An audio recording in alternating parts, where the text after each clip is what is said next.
ओम अरहं सुगुरु शरणं विघ्न हरणं मिटे मरणं सहज हो मन जगे चेतन करे दर्शन स्वयं के हम बने अरहं बने अरहं बने अरहं बने अरहं।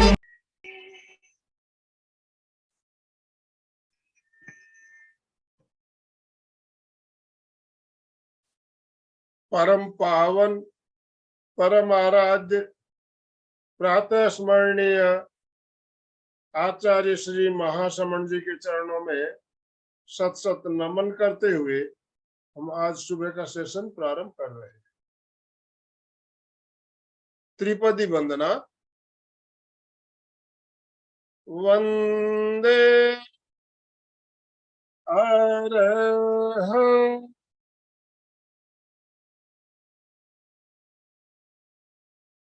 वंदे गुरु परम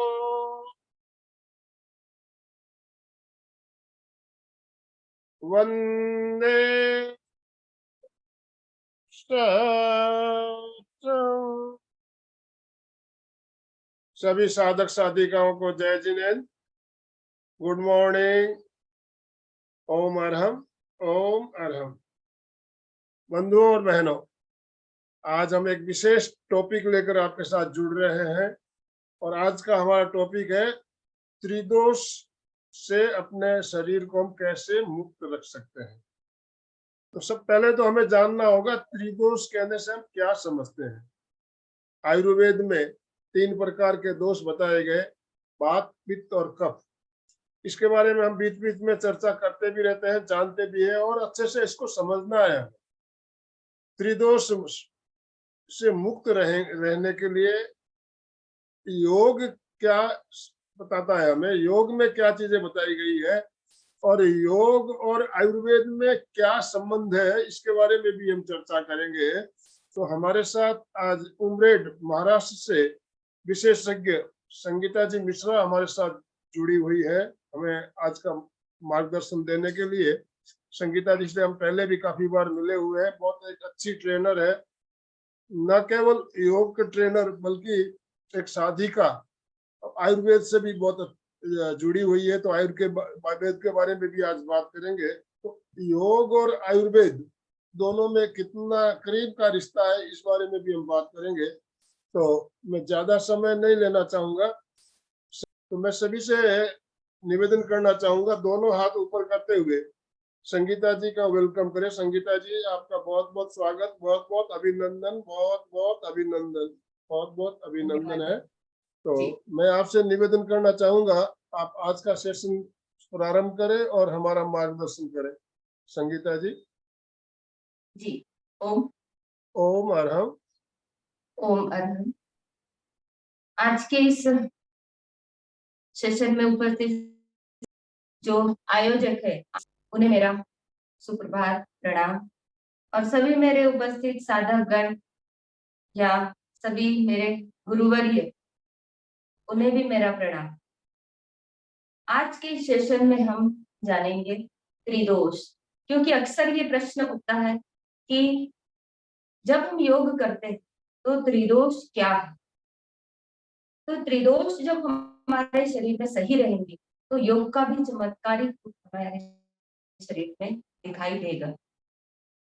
तो सबसे पहले हम जानेंगे ये क्या है, आइए, और उसके बाद में हम जानेंगे कि त्रिदोष को सही रखने के लिए, लेवल मेंटेन रखने के लिए कौन से आसनों का अभ्यास किया जाना चाहिए और कौन से प्राणायाम का अभ्यास किया जाना चाहिए। सबसे पहले तो हमें जानना होगा ये त्रिदोष हमारे शरीर में कैसे कार्य करते हैं।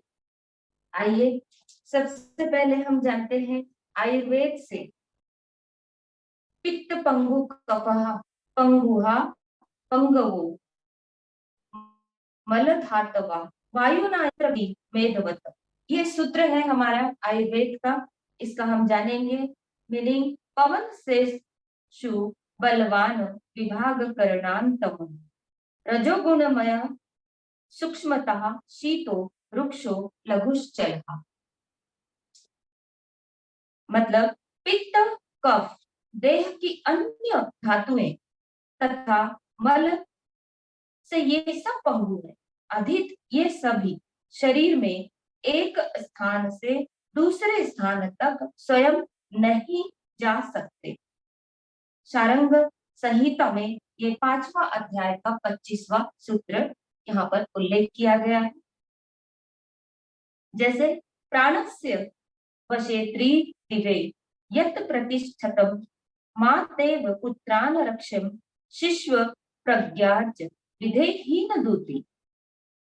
भौतिक संपदा तथा प्रज्ञा मानसिक एवं आत्मिक ऐश्वर्य प्रदान कर प्रश्नोपनिषद का यह दूसरा अध्याय का 13वां सूत्र है। तो इन सूत्रों के माध्यम से भी हमें थोड़ी जानकारी अवश्य रहना चाहिए। बाकी फिर हम सभी जानते हैं धीरे धीरे वात पित्त और कफ। अब ये है क्या, ठीक है क्या, इसका रिलेशन क्या है हमारे शरीर के भीतर। जैसे दोष त्रिदोष, 3 वात पित्त और कफ, ये 3 है हमारे शरीर के भीतर। अब दोष, दोष मतलब उसका गलत काम करना। जो हमारे शरीर के भीतर ये 3 जो दोष होते हैं, ये गलत तरीके से यदि काम करते हैं तो हम अस्वस्थ हो जाते हैं, बीमार हो जाते हैं। सीमा से अधिक बढ़ने या घटने पर यह स्वयं दूषित हो जाते हैं। वात पित्त और कफ, जैसे वात वायु से रिलेटेड होता है, पित्त एसिड से रिलेटेड होता है और कफ पानी से रिलेटेड। यदि हमारे शरीर में हवा की मात्रा, वायु बहुत अधिक प्रमाण में बढ़ गए तो भी हम बीमार हो जाएंगे। कफ का प्रमाण यदि हमारे शरीर में बढ़ गया पानी से रिलेटेड, मतलब पानी की मात्रा यदि ज्यादा होगी तो क्या होगा, कफ का निर्माण हमारे शरीर में बढ़ेगा, मतलब श्लेष्माना। वात पित्त और कफ। और पित्त की मात्रा यदि बढ़ जाती है हमारे शरीर में क्या होगा, एसिड की मात्रा बढ़ जाएगी। अब एसिड की मात्रा यदि बढ़ गई तो हमें क्या होगा, आप सभी जानते हैं, जी मिचलाएगा, खट्टी डकारें आएगी और अन्न अपचन होगा। भोजन पर्याप्त मात्रा में पचेगा, डाइजेशन हमारा प्रॉपर नहीं होगा। इसीलिए कहते हैं कि अर्ली मॉर्निंग में जिस व्यक्ति ने 24 घंटे से 1 घंटा स्वयं खुद के लिए निकाल लिया हो, वो स्वयं जीवन भर निरोगी और स्वस्थ रह सकता है। तो ऐसा यह इसका कारण है। तो इस अवस्था में हमें क्या करना है, तो एक फॉर्मूला में आपके समक्ष रखती हूँ, आप सभी ध्यान रखिए। देखिए एक छोटा सा फॉर्मूला ये है, समझने के लिए बहुत ही सरल और सिंपल लैंग्वेज में आपको बताना चाहूंगी। जो हमारे तलवे हैं, तलवे देखिए, छू करके देखिए, ये गर्म होने चाहिए, ठीक है। तलवे जो तल पैर है छू के देखिए, ये गर्म होने चाहिए। सॉरी, माथा ठंडा, हाथ गरम, पैर गरम और पेट नरम। तो पेट को भी चेक करने का तरीका, ये जो उंगलियां, ये हल्की से प्रेशर दीजिए। यदि ये उंगली इजीली आपके पेट में ऐसे दब रही, पेट दब रहा है, तो समझना आप सच में निरोगी और स्वस्थ है। ये फॉर्मूला याद रखिएगा, भूलिए नहीं। ये खुद को जानने के लिए हम समझ रहे, बहुत अच्छा ये हमारा एमपी के फिटनेस जो योग संस्था वाला जो केंद्र है, बहुत ही प्यारा है, क्योंकि यहाँ इतने एक्सपर्ट आते हैं, बहुत ही सुंदर नॉलेज देकर के जाते हैं। लेकिन सिर्फ नॉलेज देने का काम नहीं है, उसको अपने अंदर लेना और ले करके अपने शरीर को स्वस्थ और निरोग रखना। तो ध्यान रखें, पैर गरम, पेट नरम, माथा ठंडा, और बीमारी आए तो मारो डंडा। समझ गए? मतलब बीमारी यदि आती है उसको भगाना है। तो ये हमारे स्वस्थ शरीर की पहचान है। तलवे हमारे गर्म होना चाहिए, पेट हमारा नरम होना चाहिए और माथा हमारा ठंडा होना चाहिए। लेकिन अक्सर उलट होता है, इसका विपरीत होता है। कहने का तात्पर्य, यदि हमारे शरीर में पित्त का प्रमाण बढ़ गया, गर्मी बढ़ गई, ठीक है, पित्त का प्रमाण यदि बढ़ गया तो पेट हमारा टाइट हो जाए, बिल्कुल ऐसे गैस एसिड बिल्कुल ऐसे बाहर निकल जाएगा। अभी नॉर्मल है, जब बढ़ जाएगा पूरा ऐसे टाइट, यानी नॉर्मल पेट से हमारा कम से कम 1.5 से 2 इंच पेट बड़ा हो जाता है, टाइट हो जाता है, गैस एसिडिटी का प्रमाण। और यदि वायु रोग बढ़ जाता है तो स्किन में थोड़ी सी सुस्ती दिखाई देगी, चमक नहीं रहेगी, है ना, सुस्ती, चेहरा एकदम सुस्त दिखाई देगा और अनगिनत प्रकार के आपके शरीर में कुछ अलग विपरीत परिणाम दिखाई देने लगते। वात, पित्त और कफ। और यदि कफ बढ़ जाता है, बार बार बलगम, श्लेष्मा तैयार होता है, सर्दी, खांसी, जुकाम, ये सारे रोग हमारे शरीर में पैदा होते हैं। अब इसमें हम आते हैं थोड़ा सा, हमारा डाइट क्या होना चाहिए। दैनिक हमारा जीवन जो शैली है वो कैसी होना चाहिए। अनियमितता हमारी दैनिक जो अ, दैनिक जो हमारी ये स्वस्थ जीवन शैली जो होती है, दिनचर्या, वो कैसे होनी चाहिए।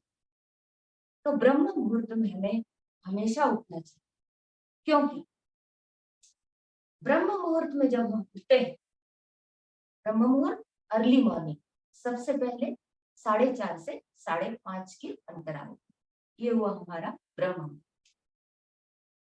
उस समय यदि हम उठते हैं और अर्ली मॉर्निंग यानी सूर्योदय होने के पहले यदि हम मोशन जाते हैं तो हमारा पेट साफ हो जाता है, बिल्कुल क्लीन, ठीक है। क्यों? क्योंकि सूर्योदय होने के पहले हमारे शरीर में श्लेष्मा नामक जो पदार्थ होता है, जो कफ से रिलेटेड, वो बहुत अधिक प्रमाण में होता है और वो निस्सारित मतलब मोशन को बाहर फेंकने में बहुत अधिक मदद देता है।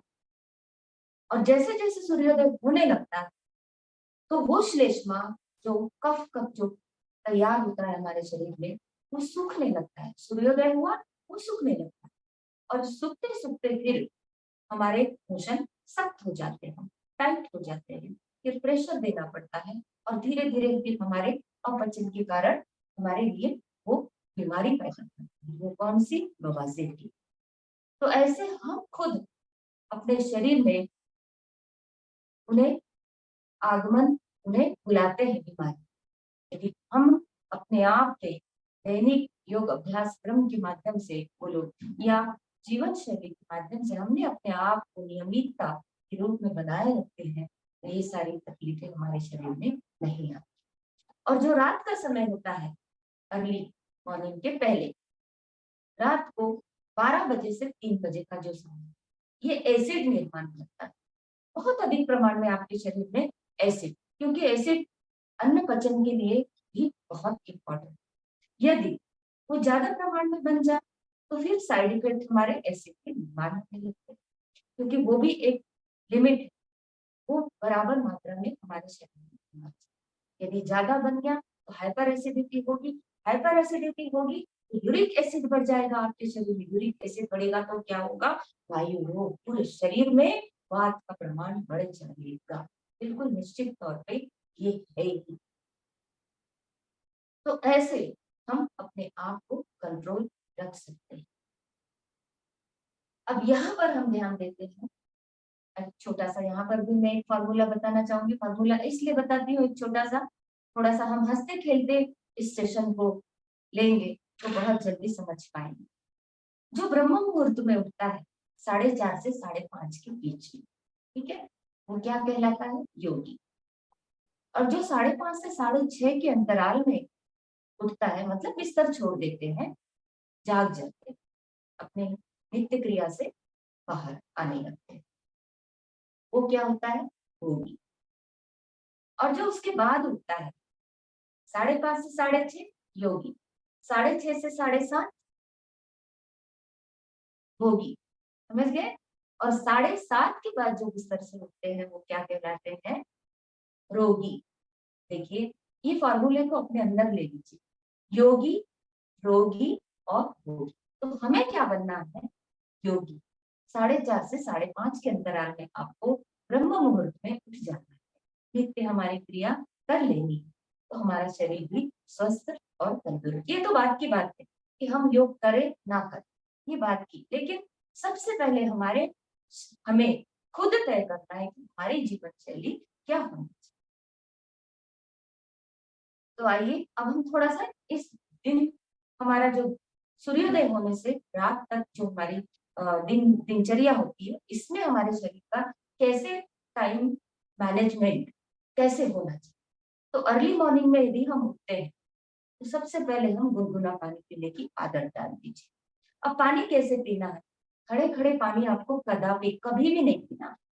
आप नीचे जमीन पे बैठ करके पी सकते हो या फिर चेयर पे बैठ के पी सकते हो, ऊपर बैठ के पी सकते हो। तो अर्ली मॉर्निंग आपको बिल्कुल, रात में आप ब्रश करके सोइए, उठते बराबर आपको 2-2.5 गिलास आराम से पानी पी लेना।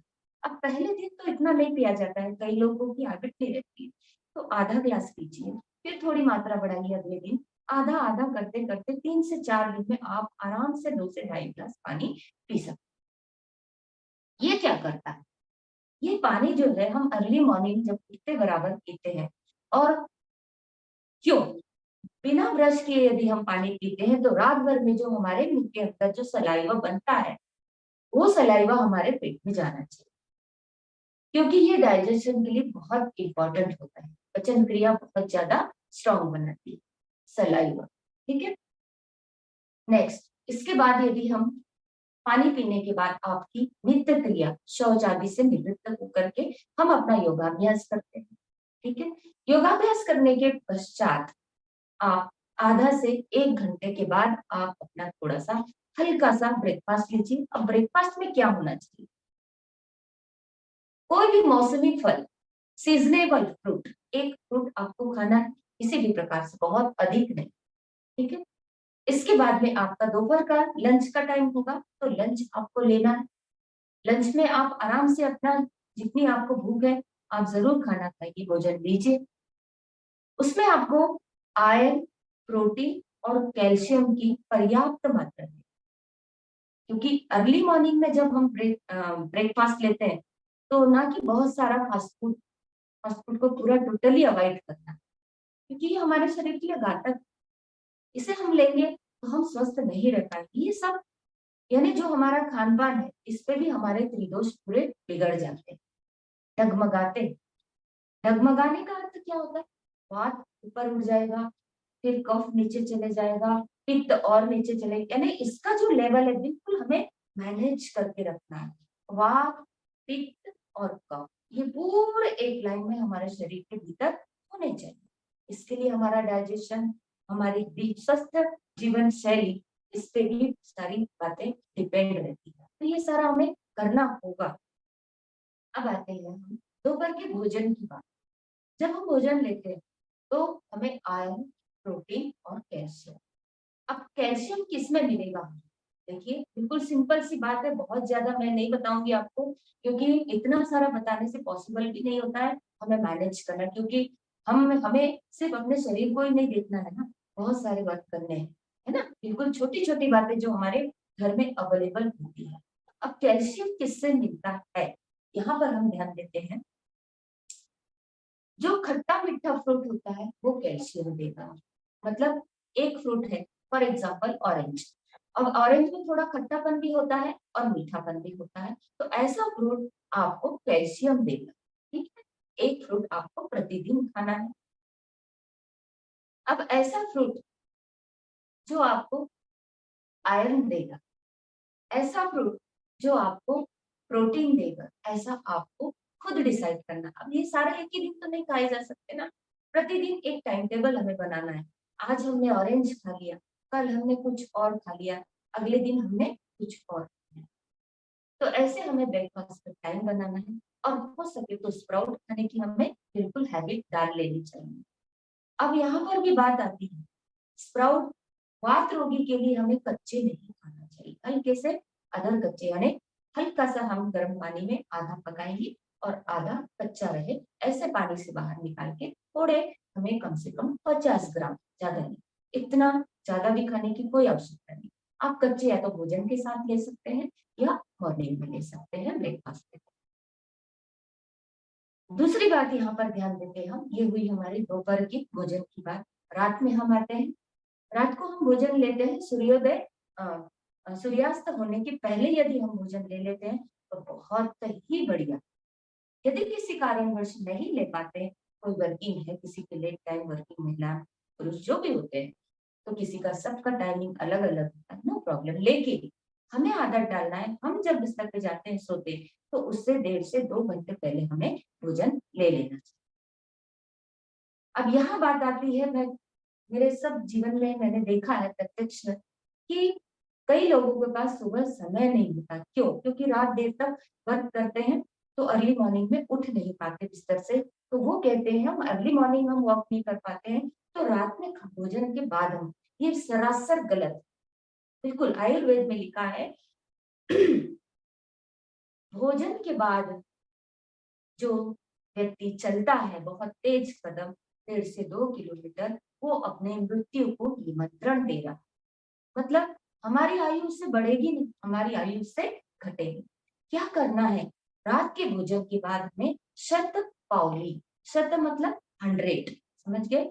शत पावली, शत मतलब 100 स्टेप धीरे धीरे टहलना। बहुत ज्यादा फास्ट वॉक नहीं करना है।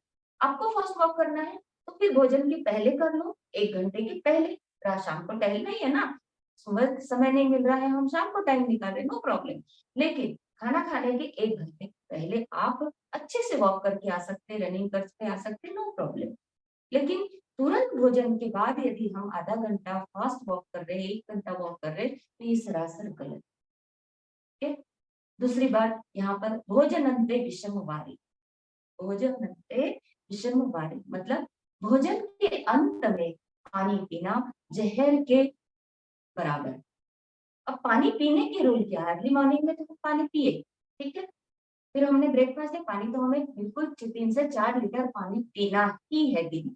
क्योंकि पानी एकमात्र साधन ऐसा है जो हमारे शरीर की बॉडी को हमें डिटॉक्स करता है। बिल्कुल आदत डाल लीजिए। और पानी पीने से जितने हमारे शरीर में विषैले तत्व जमते हैं, ये प्रतिदिन, प्रति पल, प्रति घंटे, प्रति सेकंड, प्रति मिनट तैयार, इसकी कोई लिमिट नहीं। ये जब हम पानी पीते हैं तो यूरिन के माध्यम से पूरा बॉडी डिटॉक्स हो जाता है, पसीना निकलता है, इसके माध्यम से बाहर निकल जाती है सारी गंदगी। ऐसे 5 प्रकार के आयुर्वेद में जो हमारे शरीर से बाहर निकालने में मदद मिलती है गंदगी, ठीक है। तो ये निकलना बहुत जरूरी है। कहते हैं किसी किसी को पसीना नहीं आता क्योंकि उनकी बॉडी के जो यहाँ पे जो लोम छिद्र होते हैं वो पूरे पैक होते हैं। अब उसको खोलने के लिए आपको थोड़ी एक्सरसाइज करनी पड़ेगी, थोड़ा व्यायाम करना पड़ेगा, थोड़ा योग करना पड़ेगा। शरीर में जब हीट पैदा होगी तो ऑटोमेटिक आपके ये लोम छिद्र ओपन हो जाएंगे और पसीना बाहर निकलेगा। जब पसीना बाहर निकलेगा तो बॉडी आपकी डिटॉक्स हो जाएगी। ये डिटॉक्स हम अपने आप को हमें खुद करना है। और फिर बाकी का तो फिर पार्ट और भी योग में बहुत कुछ है। पंचकर्म में शुद्धि क्रिया का भी पार्ट है जो मैंने कुछ वर्ष से 2 साल पहले मैंने इसी प्लेटफॉर्म पे लेकर के अपने आप को शुद्धि क्रिया के माध्यम से भी फिर हम डिटॉक्स कर सकते हैं। ये बात की बात है, लेकिन ये छोटे छोटे जो नुस्खे हैं ये प्रतिदिन हमें आजमाना जरूरी है। चलिए अब रात के भोजन की मैं बात करती हूँ आपके सामने। सुबह तो हमने भोजन ले लिया, जो भी आपको खाना है, दाल चावल सब्जी रोटी, साथ में थोड़ा मट्ठा पीने की आदत डालिए, छाछ, बहुत अधिक खट्टा ना हो। यदि खट्टा रहता है तो आपको तकलीफ दे सकता है, वायु रोग आपका बढ़ सकता है, कफ बढ़ सकता है, श्लेष्मा बन जाएगा तो कफ की समस्या बन जाएगी। लेकिन किसी को पित्त की यदि समस्या है तो उन्होंने खट्टा ज्यादा नहीं खाना, खटाई को अवॉइड करना है, क्योंकि बहुत अधिक खटाई खाने से भी एसिड का प्रमाण हमारे शरीर में बढ़ता है। अब ये जो हमारा भोजन हमने जो दोपहर में लिया था, ठीक है, उसके साथ में कई लोगों को पानी पीने की आदत है। अभी मैंने बताया भोजन अंते विषमवारी, तो ये तुरंत भोजन के बाद हमें पानी पीना अवॉइड करना है। भोजन के या तो आप पहले 1 से 1.5 घंटा पानी पी लीजिए या भोजन के 1 से 1.5 घंटा बाद पानी पी लीजिए, लेकिन साथों साथ हमें पानी नहीं पीना। भोजन अंते विषमवारी, भोजन के साथ पानी पीना एक जहर के बराबर काम करता है। तो यहाँ पर हमें अवॉइड करना है पानी। पानी आप दिन भर में पी सकते हो, ठीक है, और रात को नींद से उठ के भी हमें पानी नहीं पीना, ठीक है। रात को आप पी करके सो जाइए, लेकिन नींद से उठ करके बीच में पानी, क्योंकि जो नींद से बीच में उठ करके पानी पीते हैं उनसे कफ की समस्या हमारे शरीर में पैदा होती है। चलिए रात के भोजन के पास बात हम आते हैं। जैसे नींद से 1.5 से 2 घंटा हम पहले भोजन लें, ठीक। अब भोजन में रात को हमें खट्टे को और ठंडी चीजों को टोटली अवॉइड, बिल्कुल नहीं खाना।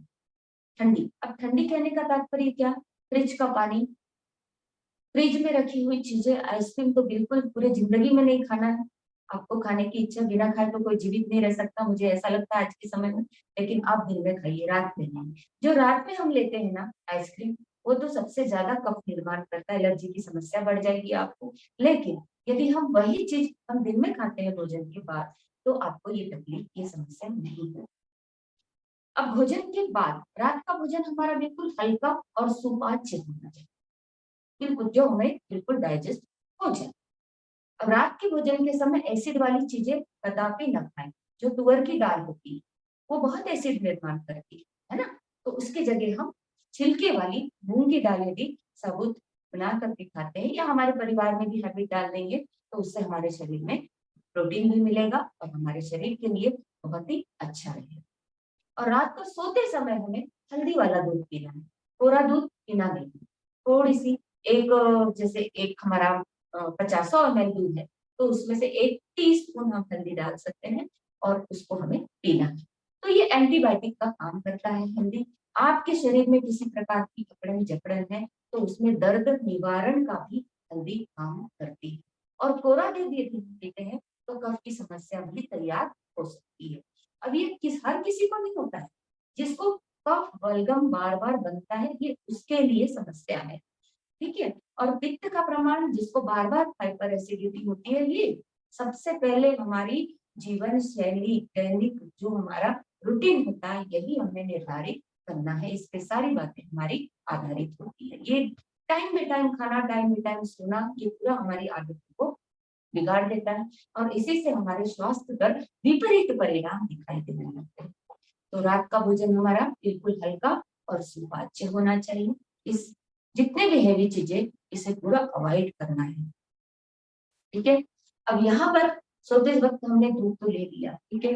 अर्ली मॉर्निंग से मैंने रात को सोते तक आपकी जीवन शैली मैंने आपको समक्ष रखी। अब जानेंगे हम कि वात रोग कैसे बढ़ता है। वात, पित्त और कफ, ठीक। सबसे पहले तो हमें डाइजेशन पर बहुत अधिक ध्यान देना है। जो हम भोजन लेते हैं, क्या सच में वो पच रहा है हमारा खाना? जैसे अभी मैंने एक फॉर्मूला बताया, ये जो 4 उंगली पेट में ऐसे करके छू के देखेंगे तो आराम से चली जाती है। अर्ली मॉर्निंग पेट साफ हो रहा है आपका, यदि नहीं हो रहा है तो उस पर हमें गौर करना है। रात को सोते समय थोड़ा गुनगुने पानी में त्रिफला चूर्ण दे करके कुछ दिन, फिर आपकी अर्ली मॉर्निंग टाइम टेबल बनाना, जल्दी सोने की और जल्दी उठने की। इसका ये मतलब नहीं कि रात को आपको कम सोना है। 6 से 7 घंटे की नींद एक एडल्ट लोगों के लिए, बड़े लोगों के लिए परिपूर्ण है। और जो बहुत अधिक सोते हैं, बहुत ज्यादा नींद लेते हैं, 8 घंटा 10 घंटा, तो इनकी जो शरीर की जो मांसपेशियां ये भी सुस्त होती है, एक्टिवेट नहीं रहती है। फिर उसको एक्टिव करने के लिए कई लोग जिम जाते हैं, कई लोग एरोबिक्स लगाते हैं, कई लोग योगा लगाते हैं, जो भी अगर उसके लिए कोई बंधन नहीं। तो ये सारी चीजें हम यदि अर्ली मॉर्निंग में 1 घंटा अपने आप को समय देते हैं तो सच में हम पूरे जीवन भर निरोगी और स्वस्थ रह सकते हैं। अब वात रोगी के लिए हमें क्या करना है? यदि हमारे शरीर में वायु रोग बढ़ता है, डाइजेशन तो तीनों के लिए, वात, पित्त और कफ, बिल्कुल पेट साफ, तो आप सब कुछ अपने शरीर में मेंटेन रख सकते हैं। तीनों एक लेवल में आपको मेंटेन रखना है, ठीक है। तो वात के लिए हमें क्या करना है? सबसे पहले यदि हमारे शरीर में वात वायु रोग बढ़ा है सिंपल वात यानी हवा। हवा वायु रोग यदि हमारे शरीर में पड़ा हुआ है और ये वायु रोग क्या करती है, हमारे शरीर के पूरे जॉइंट्स में ऐसे जगह बना लेती है। जैसा ये जॉइंट हो गया, यहाँ जगह बन गई, ये उंगलियों की ये जॉइंट है, यहाँ जिसने जगह अपनी बना ली और यहाँ जमने लगती। और जमने के साथ साथ फिर ऐसे कई रोग है वात के, आमवात, ग्रीष्मवात, शीतवात, गाठियावात, ऐसे अनेक प्रकार। ठीक है, तो ये वायु रोग बनने के कारण हमारे शरीर में फिर वात रोग की शिकायत बनने लगती है और फिर हमें उसके लिए स्पेशल ट्रीटमेंट लेनी पड़ती है। अब इसके लिए हमें हमारा भोजन, तो वात किस किस चीज से बढ़ता है, जब हमें मान लीजिए फॉर एग्जाम्पल कि आज मुझे वात रोग की शिकायत है, तो मुझे अपने खान पान पे ध्यान देना होगा। आपको खटाई टोटली अवॉइड करना पड़ेगी, खट्टी चीजें बिल्कुल नहीं खानी। ठीक है, और जिससे वायु रोग बनता है, फूल गोभी, हरे मटर, सेमी फली, पथ्य पालना हो, तो इन चीजों से हमारे शरीर में वायु रोग बनता है। वायु अधिक अधिक बनने लगती है और हमारे शरीर में फिर वात के प्रकार धीरे धीरे शुरू होने लगते हैं और हमारे शरीर में फिर अकड़न जकड़न और ट्रीटमेंट बढ़ेगी। अकड़न जकड़न तो ट्रीटमेंट भी हमें लेना पड़ती, तो इसके लिए ये हमें अवॉइड करनी पड़ेगी। अब उसके लिए फायदेमंद क्या है, ठीक है, फायदा क्या है, क्या चीज हमें लेना है, वो चीज हमें ध्यान रखना होगा। जैसे वात के लिए हमें खटाई टोटली बंद कर दी। हाँ, दोपहर के समय में हमने भोजन के साथ में मट्ठा जरूर पीना। अब कहते हैं कि अभी आपने बताया कि खटाई नहीं लेना, तो मट्ठा कैसे पीना है, छाछ कैसे पीना है, बिल्कुल ताजे दही संगीता जी, अभी आपने जो अवॉइड करने के लिए बताया, रिपीट कीजिए एक बार, क्या क्या नहीं लेना है। कौन सा सर? अभी क्या क्या नहीं लेना है हमें, आपने बताया, तो एक बार रिपीट कीजिए। अच्छा, वात रोगी के लिए ना? हाँ हाँ हाँ जी, वात रोगी के लिए हमें सर, वात यदि हमारे शरीर में है तो सबसे पहले तो हमें खटाई टोटली बंद कर देनी, बिल्कुल नहीं खाना है। एक इवन टमाटर भी हम कच्चे रूप में यदि खाते हैं तो भी हमारे शरीर में और तकलीफें बढ़ सकती है, ये बिल्कुल निश्चित है। ठीक है, टमाटर भी खट्टा होता है, ये भी हमारे शरीर में इफेक्ट देगा यदि वायु रोग बढ़ा है तो। ठीक है, ये नहीं खाना है, खटाई टोटली बंद कर देना है हमें। इसके बाद में हमें क्या करना है, जो छाछ अभी मैंने बताया दिन में जो हम पीते हैं वो बिल्कुल नॉर्मल लेना है, बिल्कुल ताजे दही का। यदि हम रात में जमाते हैं तो रात भर में जम जाता है, सुबह हमें छाछ बना करके हल्का सा काला नमक डाल करके आपको भोजन के साथ, खाली पेट में खटाई बिल्कुल नहीं खाना है, अवॉइड करना है। ठीक है, खट्टे फल भी नहीं खाना है, वात रोगी के लिए ये हमारा खान पान होना चाहिए। खटाई टोटली अवॉइड करें। और जिससे वायु रोग बढ़ता है, जैसे सब्जियों में गोभी है, हरे मटर है, सेम फली है और विशेष तौर पे तुअर की दाल, ये रात में जो भोजन में तुअर की दाल लेते हैं तो इससे हमारे शरीर में एसिड भी बढ़ता है और वात रोगी के लिए ये भी घातक है। ठीक है, बाकी अन्य दालें आप ले सकते हैं। दालों के प्रकार में आप हर दिन प्रतिदिन अलग अलग प्रकार से दालों का सेवन करते हैं छिलके वाली, तो आपके शरीर में प्रोटीन पूरा परिपूर्ण मात्रा में बना रहेगा। अब कैल्शियम के लिए, हाँ, वायु रोग की जब हम बात कर रहे थे, ये हमें बिल्कुल नहीं खाना। अब खाना क्या है, वात रोग के लिए रात को लहसुन जो होता है छिला हुआ, उसको थोड़ा सा घी में सेक करके 2 कली रात को सोते समय आपको लहसुन चबा चबा के खा लेना है, तो इससे हमारा वात रोग कंट्रोल हो जाता है। जो ज्यादा समस्या बढ़ेगी वो नहीं होगी और धीरे धीरे फिर हमें ट्रीटमेंट के साथ में ये सारी चीजें, लेकिन ट्रीटमेंट लेनी है, ऐसा नहीं कि हम आज सेशन ले रहे हैं और यही आपने फॉलो किया और कहेंगे कि इससे सारी चीजें हमें दूर राहत मिल जाएगी। तो ये जब स्टार्टिंग होती है ना, वायु रोग बढ़ता है हमारे शरीर में, तब हमें ये फॉर्मूले अपनाने चाहिए। तो हमारी जीवन शैली यदि सही रहेगी तो ये सारे प्रॉब्लम हमारे अंदर आएंगे ही नहीं। ठीक है, तो ये सारी चीजें हमें करना है वात रोग के लिए। अब पित्त के लिए मैं थोड़ा सा डाइट बताऊंगी। पित्त के लिए जिससे एसिड बढ़ता है हमारे शरीर में, अब एसिड किस किस से बढ़ता है, बहुत अधिक खटाई भी हमें नहीं खाना है।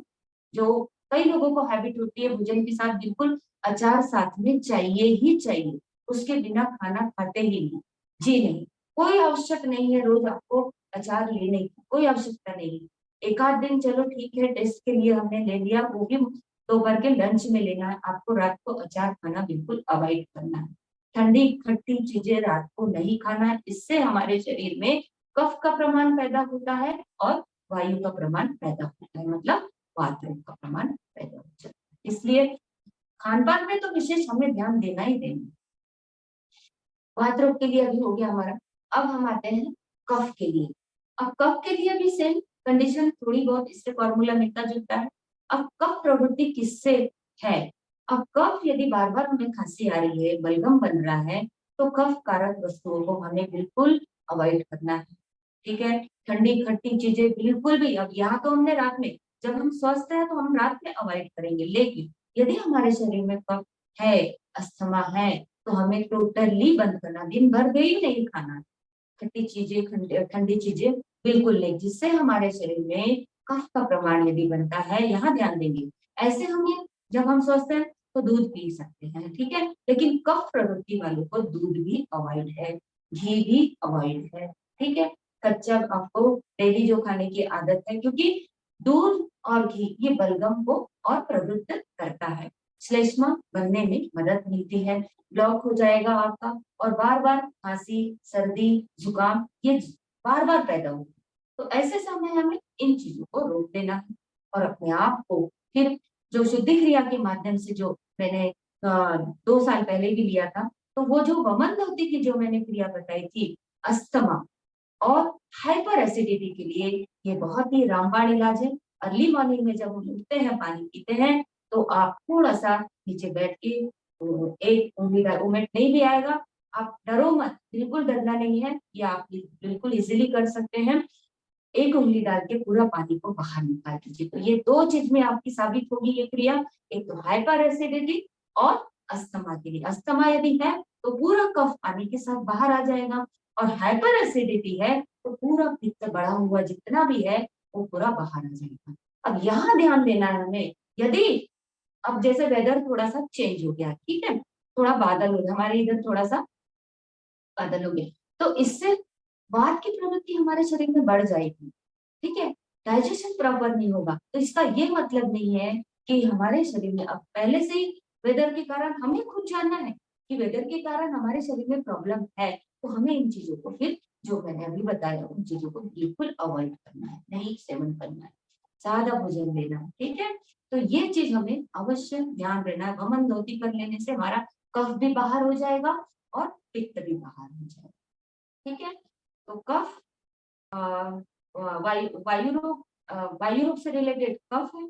अब हम आते हैं पित्त के लिए। पित्त तो बाहर हो चुका है, अब पित्त किस किस से चीज से बढ़ता है ये भी हमें ध्यान देना। तो उसके लिए कुछ आसनों का अभ्यास है, जैसे अर्ली मॉर्निंग, जरूरी नहीं है ना सभी लोग योग करते होंगे करके, सब अपने अपने हिसाब से वर्कआउट करते हैं।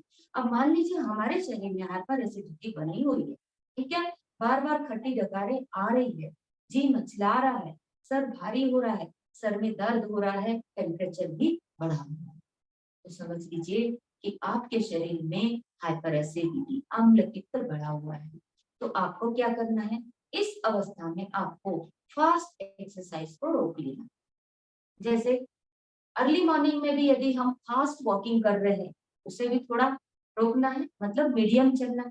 यदि जिम जाते हैं उसे भी रोक लेना है, हल्की फुल्की एक्सरसाइज करना है। जैसे अब कई लोगों की हैबिट आती है, हमारा ऑनलाइन है, कई लोगों की 1 घंटे की हैबिट है, हमारी भी हैबिट है कि 1 घंटा हम प्रतिदिन योग करते हैं।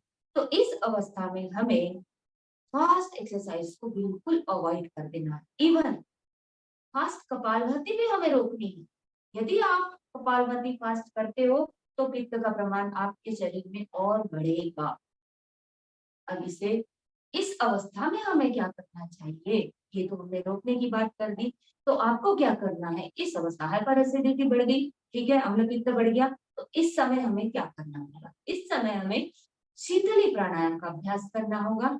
ऐसे जीव को थोड़ा सा मैं एक प्रैक्टिकल बता देती हूँ, देखिए ध्यान दीजिए। यदि अम्ल पित्त बढ़ा है तो एसिड हाइपर एसिड जीभ बाहर निकालनी है, ऐसे जीभ को पाइप बना लेना है, और उस पाइप से हमें श्वास भीतर ले लेनी है अंदर, और उसको जैसे हम पानी पीते हैं ऐसे निकल देना। देखिए एक बार करके दिखाऊंगी, क्योंकि प्रैक्टिकल के लिए आज हमें हमारे पास समय नहीं बचेगा।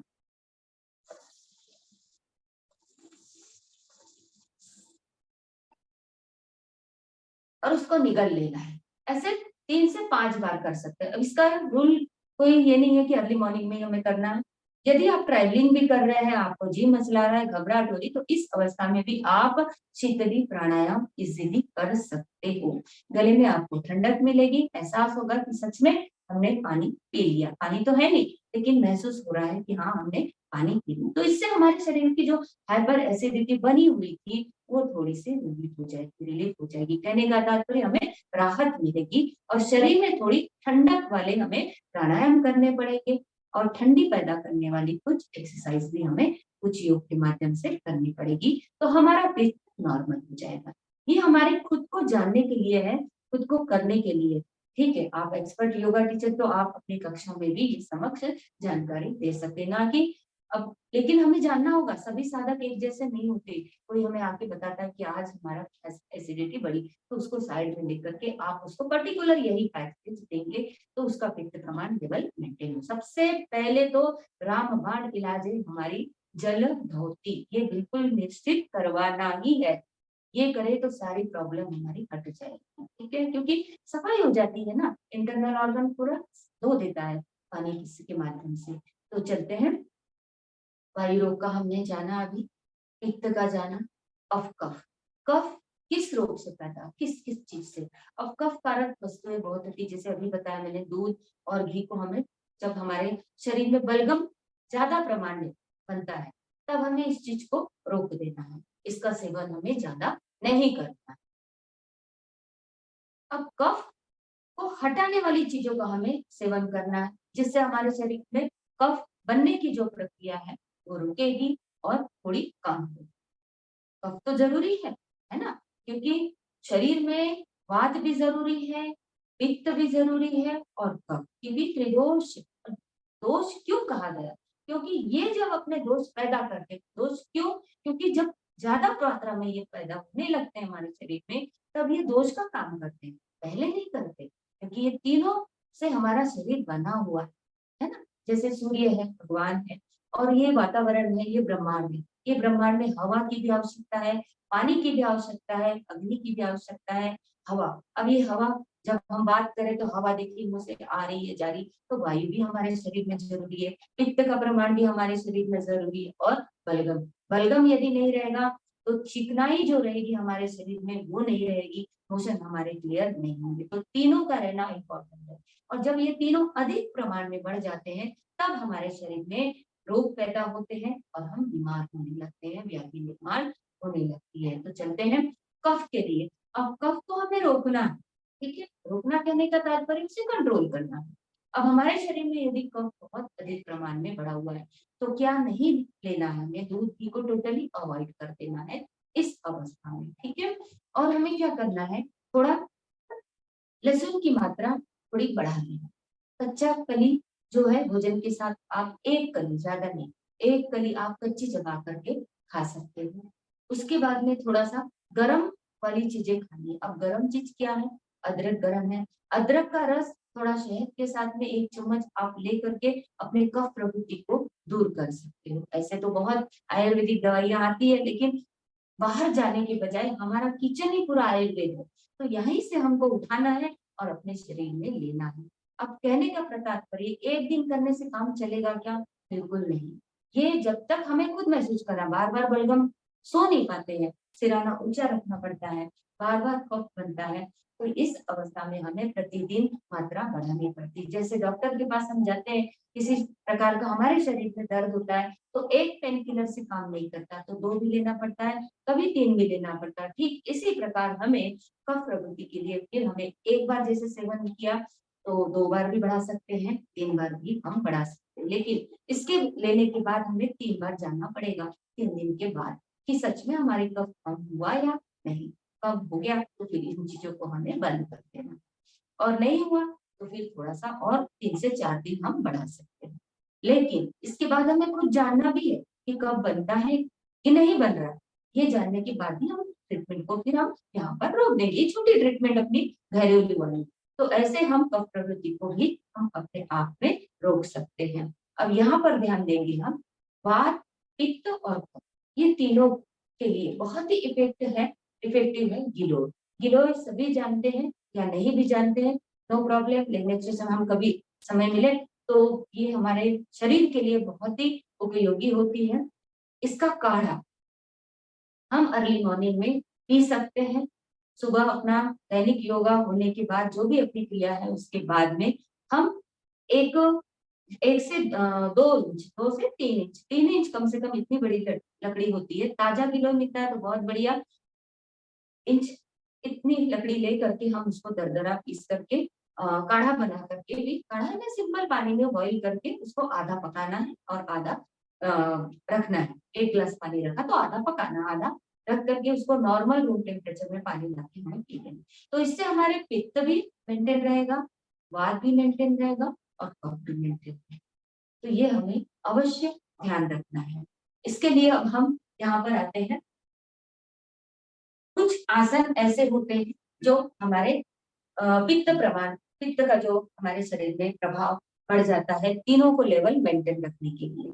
जो व्हील पोज होती है यानी चक्रासन, चक्रासन यदि हम करते हैं तो हमारा पित्त का और तीनों जो दोष होते हैं वो लेवल, क्योंकि यहाँ पर नाभि पे प्रवेश करता है, जठराग्नि पे प्रवेश, जठराग्नि पर बहुत ज्यादा यहाँ पे प्रभाव पड़ता है और प्रभाव के साथ साथ वो हमारा काम करना थोड़ा सा रुक जाती है यदि बढ़ गया है तो इसमें हमारा सबसे पहला धनुरासन की दोनों से तीनों स्टेप हो धनुरासन और व्हील पोज जो होती है चक्रासन की, और तीसरी हमारी पोज होती है पवन मुक्तासन की। पवन यानी वायु, पवन मुक्तासन, देखिए नाम में सब छुपा है, पवन यानी वायु।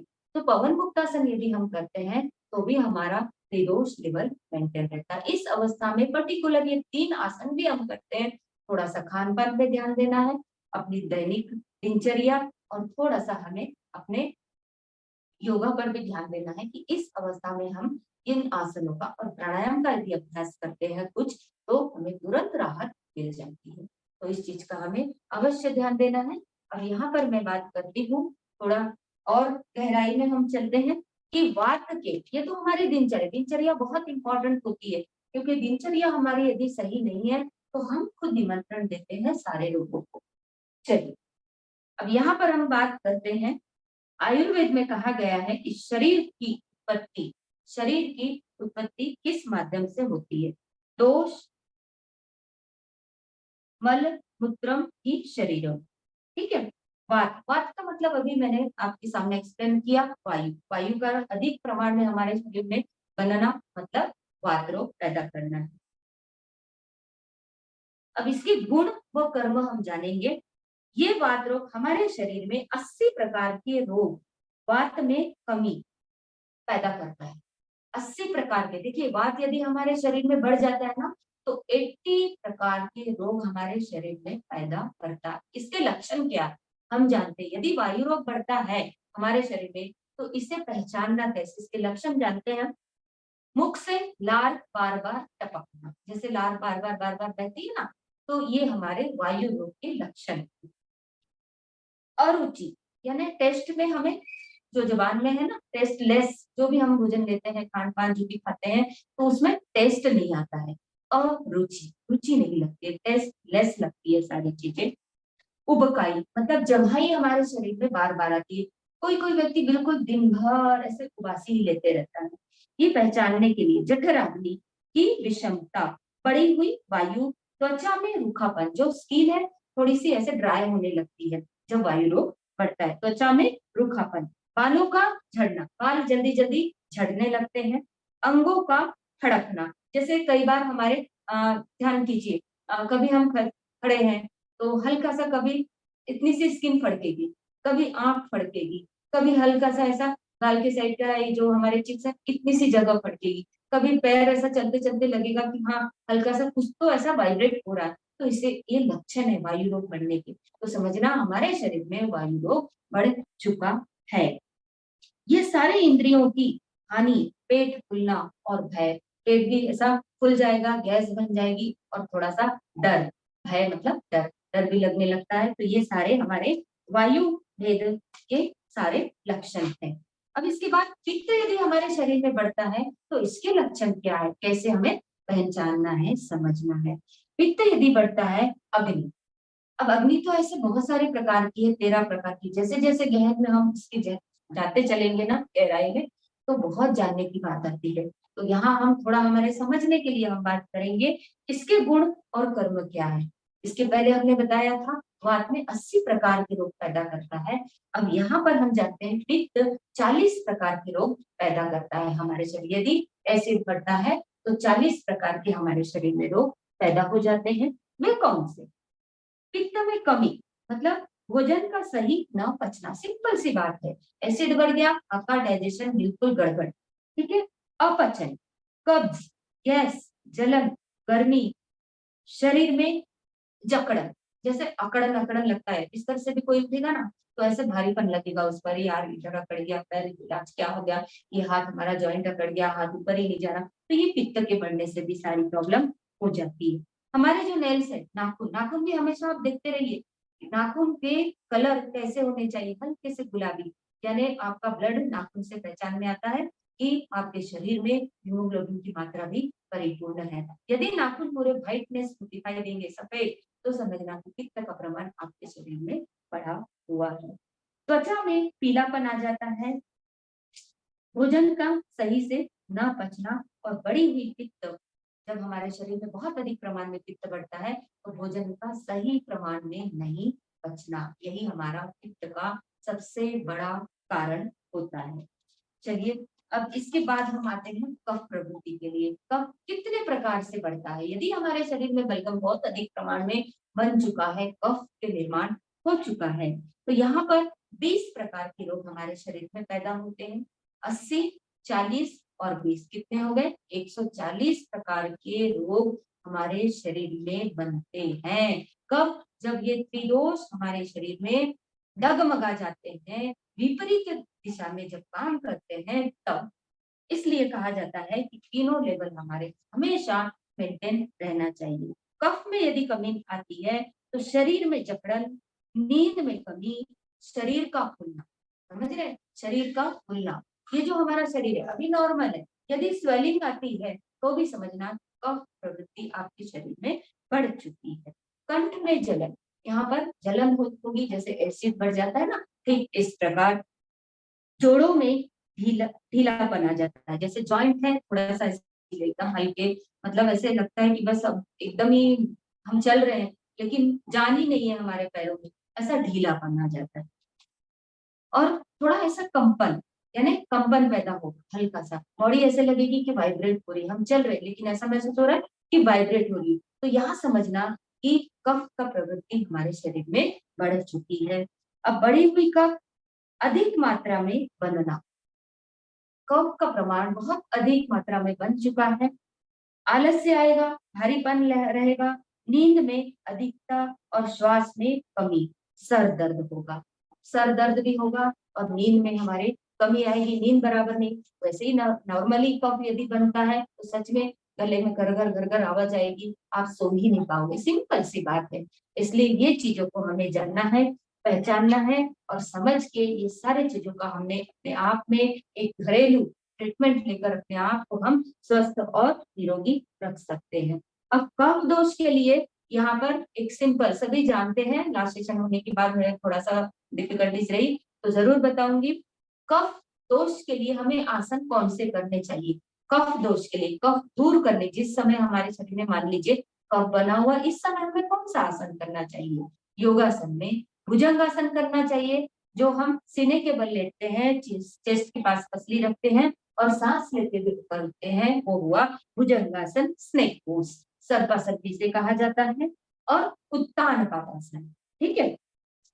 वात जब हमारे शरीर में बढ़ जाता है तो हमारे वात प्रवृत्ति के लिए, रोगों के लिए उष्ट्रासन, कोणासन और पवन मुक्तासन, ये 3 आसनों का हमें अभ्यास अवश्य करें, जरूर करना चाहिए, तो हमारे शरीर में वात थोड़ा सा नॉर्मल हो जाएगा। और पित्त का प्रमाण यदि बढ़ता है तो प्राणायाम में हमें शीतली प्राणायाम करना चाहिए और अनुलोम विलोम करना चाहिए और विशेष पवन मुक्तासन करना चाहिए, क्योंकि हाइपर एसिडिटी जब हमारे शरीर में बढ़ेगी तो गैस बनेगी। अब गैस बनेगा तो उसको निष्कासित होना चाहिए, गैस बाहर निकलेगी कैसे? तो यदि हम पवन मुक्तासन करते हैं तो गैस अपने आप बाहर निकल जाती है। उस पीरियड में पेट पूरा आपका खाली हो जाएगा, गैस पूरी बाहर हो जाएगी, पेट हल्का और नरम हो जाएगा। तो ऐसा यहाँ पर त्रिदोष के माध्यम से हमने अपने आप को शरीर को हम अपने आप को स्वस्थ और निरोगी रख सकते हैं। अपना थोड़ा सा डाइट प्लान के हिसाब से बोलो, या अपनी स्वस्थ जीवन शैली के हिसाब से कहो, या फिर अपने षट कर्म के माध्यम से कहो, या योगासन और प्राणायाम के माध्यम से कहो। बहुत ये सुंदर। सारी चीजों संगीता के जी, आपने माध्यम से बमन के बारे में बताया, बमन कि जो पानी पीकर वापस उसको उल्टी करना बमन, तो इसमें हम जिनको सुबह सुबह पेट साफ नहीं होता है, एनीमा भी लिया जा सकता है क्या? जी, शंख प्रक्षालन क्रिया भी कर सकते सर, वो तो अपना हुआ था ना जी, उसमें। तो एनीमा लेने का समय सुबह लेना चाहिए या दिन में? अर्ली मॉर्निंग, सुबह ही लेना है, सुबह ही लेना, अर्ली मॉर्निंग, अच्छा, सूर्योदय के पहले, सूर्योदय के पहले रोज ले सकते हैं? सर। जिसे बहुत तकलीफ है, जैसे कुछ लोगों का हैबिट ही होता है हफ्ते में एक ही दिन मोशन जाते हैं, 2 ही दिन मोशन जाते हैं, तो उनके लिए अल्टरनेट डे में कराया जाता है, एक दिन के बाद, वो भी डॉक्टर से परामर्श लेके आप अपने मन से, क्योंकि एनिमा इतना सिंपल नहीं है। क्योंकि जब एनिमा दिया जाता है ना, तो उस दिन हमारे जो भी हमारा डेली वर्क है उस दिन हमें आराम करना पड़ता है, घर पे रहना पड़ता है, और डाइट प्लान पूरी तरीके से हमें फॉलो करना पड़ता है। हल्की पतली सुपाच्य और घी मिली हुई खिचड़ी, और वर्क बिल्कुल भी नहीं, उस दिन हमें रेस्ट करना होता है। इसलिए मैं सजेस्ट करूंगी कि आप डॉक्टर के परामर्श या कोई आयुर्वेदाचार्य के समक्ष रहकर ही ये सारी क्रियाएं करें। एनीमिया, बहुत सुंदर। विशेष एनीमिया के। जी अभी समय हमारा संपन्न होने जा जी रहा सर, है। जी बहुत सुंदर जानकारी आज हमें मिली। तो अभी निश्चित रूप से भाई बहनों की जिज्ञासा भी होगी, कोई पर्सनल प्रॉब्लम हो कृपया नहीं पूछेंगे, जी आप मोबाइल नंबर हम आपका प्रोवाइड कर देंगे, आप उनसे बात कर सकते हैं। आज जो चीजें जो बातें बताई, इसमें से कोई बात अगर समझ में नहीं आई हो तो आप पूछिए। कृपया पर्सनल कोई प्रॉब्लम आप हो तो अभी नहीं पूछेंगे। बोलिए कोमल जी, बोलिए। हाँ जी, जय जिनेन्द्र, बहुत ही सुंदर आपने बताया। मुझे ये चीज जाननी थी, जैसे किसी को मतलब स्किन रिलेटेड प्रॉब्लम होती है, दाद खाज खुजली, तो वो कौन सी प्रकृति में आता है, वात पित्त या कफ? ये पित्त में आएगा दीदी। अच्छा, और एक चीज और कि जैसे इसके लिए आपको कपालभाति प्राणायाम बहुत अधिक बढ़ा लेना है, ठीक है? क्योंकि कपालभाति प्राणायाम पेट से रिलेटेड है, श्वसन मार्ग से रिलेटेड है, ये 99 रोगों को मुक्त करता है। यदि प्रतिदिन आपने 10 से 15 मिनट भी आपने कर लिया तो सच में इसके बहुत अधिक बेनिफिट है हमें। और दीदी, वात प्रकृति वालों को कौन सा प्राणायाम ज्यादा करना चाहिए? वात प्रवृत्ति वालों को, जैसे वायु रोग शरीर में बढ़ जाता है, ये बिल्कुल हमें समझना ही है। वायु रोग यदि बढ़ गया तो खान पान के लिए तो मैंने बताया ही है, ठीक है? इसके लिए आपको प्राणायाम जो मतलब वायु रोग पैदा करते हैं, तो वो तो प्राणायाम वायु प्राणायाम में है ही नहीं। सभी प्राणायाम बहुत अच्छे हैं, बहुत सिर्फ पित्त यदि बढ़ता है तो फास्ट वाला जो हम भस्त्रिका करते, ये इसको रोकना है, और फास्ट कपालभाति जो बहुत अधिक फास्ट करते हैं, तो उससे क्या होता है, पित्त बढ़ता है। और वात रोगी के आप सारे प्राणायाम कर सकते, कोई बंद नहीं। चंदू जी दुगुड़ ने हैंड राइज किया हुआ है। चंदू जी। जय जिनेन्द्र। अच्छा, ये जय जैसे अगर हाथों की जैसे हड्डियां का बढ़ती है थोड़ी बहुत जो भी, तो उसके लिए वो कौन से रोग में आता है? वात रोग, वायु रोग। तो इसके लिए क्या करना चाहिए? क्या खटाई बिल्कुल आंवला जैसे हम लोग लेते हैं, आंवला का जूस? बिल्कुल नहीं, आंवला भी नहीं खाना है दीदी, बिल्कुल नहीं खाना है, क्योंकि खटाई उसको और प्रवृत्त करती है बढ़ने के लिए। थोड़ी भी, इवन टमाटर भी सेवन करते हैं ना हम, तो वो जल्दी बढ़ता है, और उसके कारण फिर हमारे शरीर में थोड़ी सी बुखार टाइप, फीवर टाइप भी लगता है, आंखों में जलन भी लगती है, ये वात प्रवृत्ति के लक्षण है। तो मतलब आंवला नींबू ये भी कुछ यूज नहीं करना है? बिल्कुल नहीं। आप अर्ली मॉर्निंग में यदि पानी में नींबू डाल के भी पीते हो, वो भी आपको तकलीफ देगा। इधर आप एसिडिटी के लिए प्रयोग कर रहे हैं, लेकिन वात को बढ़ा रहे हैं। अर्चना जी, बोलिए। नमस्कार। आपने वो वायु बढ़ता है ना, तो कौन सा आसन करना चाहिए? आसन पवन मुक्तासन। हर्षा जी कुछ पूछना चाहती है। हर्षा जी आप बात कर सकते हो, अपने आप को अनम्यूट कर सकते हो आप। हर्षा जी। जय श्री कृष्णा मैम। मैम मुझे ये पूछना चाहिए था, जो गर्दन के में फुंसी ऐसा कुछ हो जाती है, वो दर्द देती है, वो किस कारण से होता है?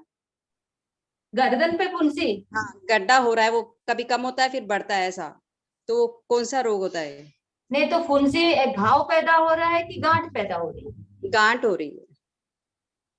तो ये तो दीदी ब्लड प्यूरिफिकेशन का काम नहीं कर रही है आपकी बॉडी। मतलब जैसे रक्त शुद्धि प्राणायाम होता है ना, कपालभाति, ये ज्यादा करना चाहिए। जब हमारे ब्लड शरीर में अशुद्ध होने लगता है ना, प्यूरिफिकेशन का काम नहीं हो पाता है, तो तो बीपी वाले अशुद्ध, नहीं करना चाहिए ना कपालभाति? हाई बीपी हाँ, वाले उसे बढ़ा लेना चाहिए।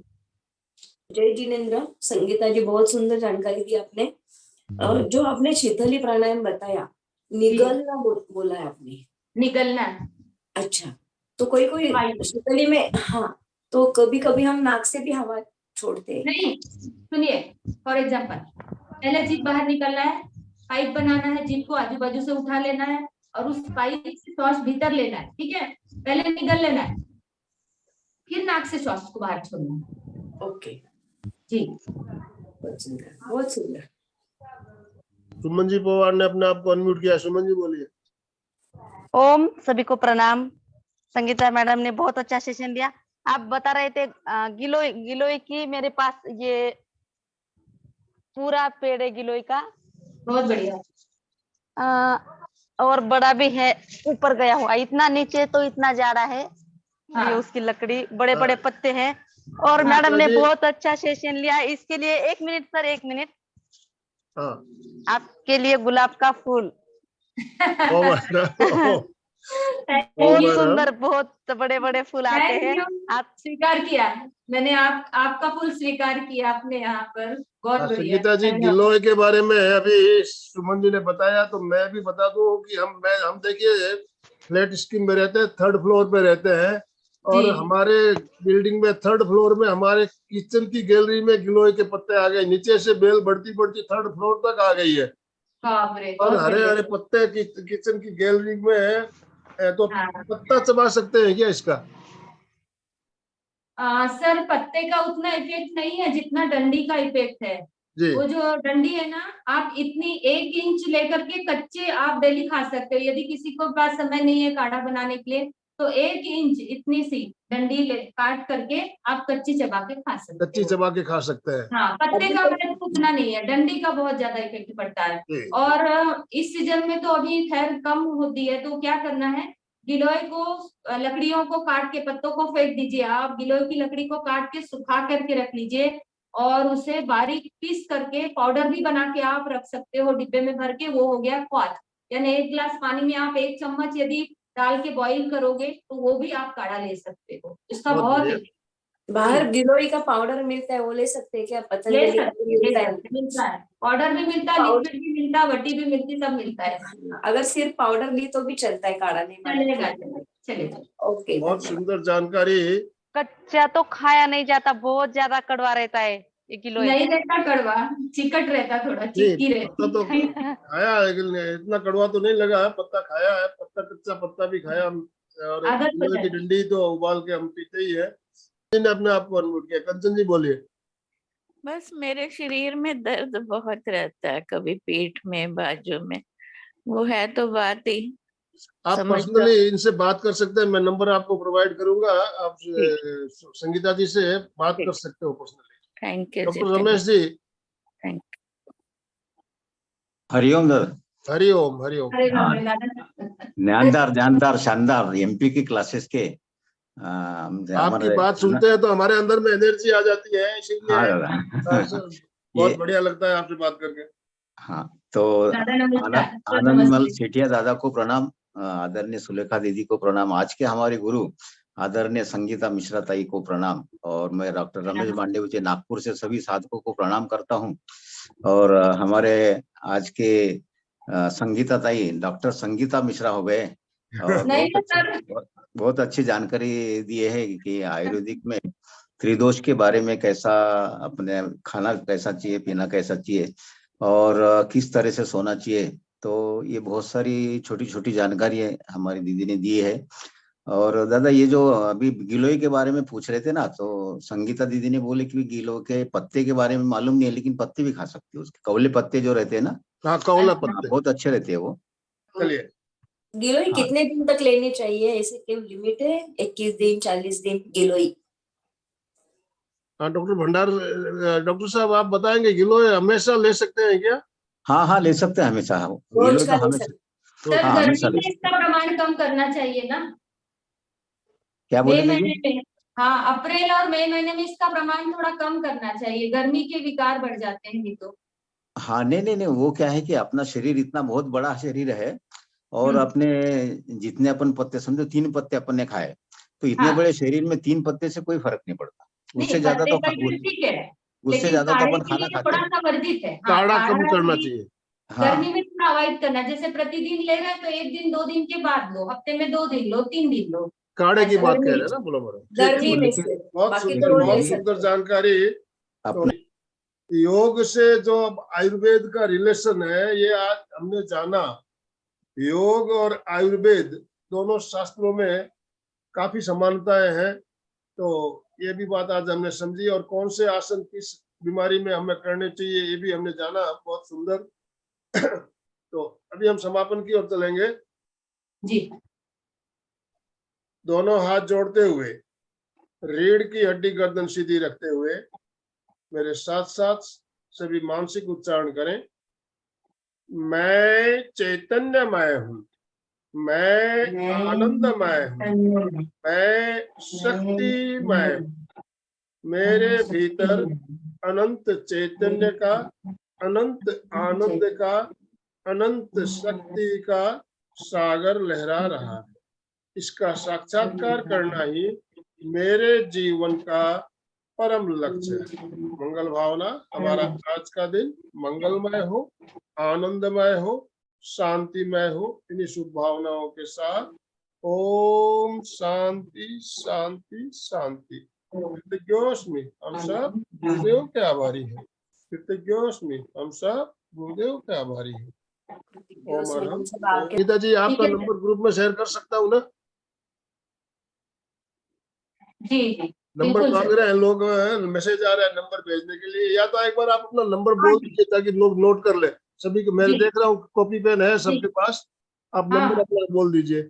9422138818।